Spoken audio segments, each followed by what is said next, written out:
بسم اللہ الرحمن الرحیم۔ محترم ناظرین کرام، السلام علیکم۔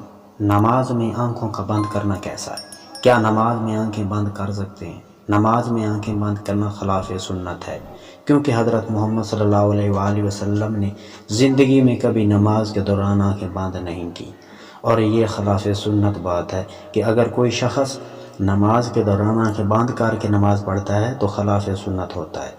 نماز کے دوران کسی بھی صورت میں اپنی آنکھیں بند نہیں کرنی چاہیے، خاص طور پر سجدے کے دوران، کیونکہ یہ خلاف سنت ہے۔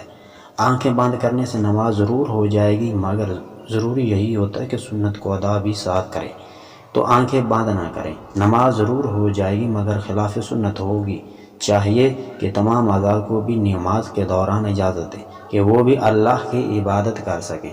خاص طور پر آنکھوں کو کھول کر رکھنا چاہیے، اور قیام کے دوران سیدھی نظر سجدے پر ہونی چاہیے۔ ناظرین کرام، یہ تھی چھوٹی سی ویڈیو۔ امید کرتے ہیں کہ آپ کو پسند آئی ہے تو لائک کر دیں۔ آپ کا بہت شکریہ۔